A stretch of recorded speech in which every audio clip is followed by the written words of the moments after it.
Carl Gustav Jungi kuulus tsitaat: kes vaatab väljapoole, unistab, kes vaatab enda sisse, ärkab. Peidab endas sügavat tarkust inimese sisemaailma ja välismaailma kohta.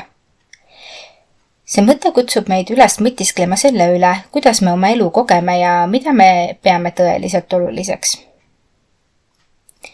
Välismaailma vaatamine on loomulik osa meie igapäevaelust. Meie tähelepanu on sageli suunatud sellele, mida teised teevad, mida nad saavutavad ja kuidas maailm meie ümber toimib.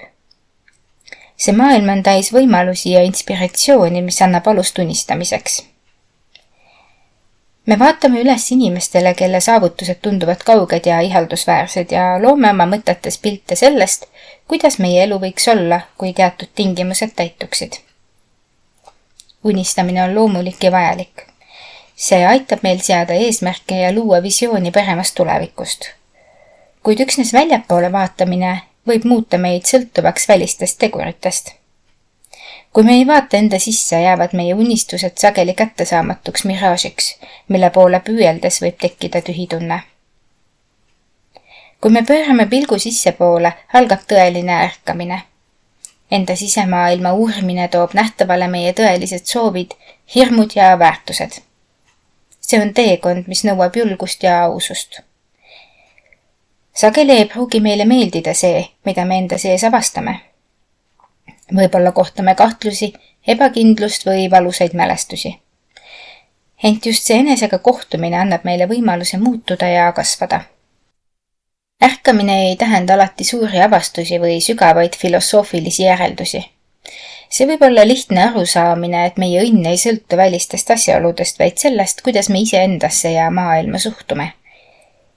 Kui me oleme teadlikud oma sisemistest motiividest, suudame teha valikuid, mis on kooskõlas meie tõelise olemusega. See sisemine tasakaal võimaldab meil leida rahu ka keset kaost. Kas peaksime siis unistamise lõpetama ja keskenduma ainult sisekaemusele? Ei. Jung ei kutsu meid üles loobuma välismaailmast, pigem soovitab ta leida tasakaalu unistuse ja ärkamise vahel. Välismaailm inspireerib meid, kuid tõelised vastused peituvad meie sees. Kui me ühendame need kaks, vaatame väljapoole, et näha võimalusi ja sissepoole, et mõista, mis on meie jaoks tõeliselt oluline, suudame elada täisväärtuslikku elu. Välja ja sissepoole vaatamine on justkui kahe silma töö. Mõlemad on vajalikud, et näha tervikpilti. Kui me unistame, julgeme kujutada ette midagi uut ja põnevat. Kui me ärkame, leiame endas jõudu ja tarkuse, et need unistused reaalsuseks muuta. Lõppkokkuvõttes pole küsimus mitte selles, kummale poole me vaatame, vaid selles, kas oleme valmis nägema ja aktsepteerima tõde nii väljaspool kui ka iseendas. Aitäh ja peatse kuulmiseni!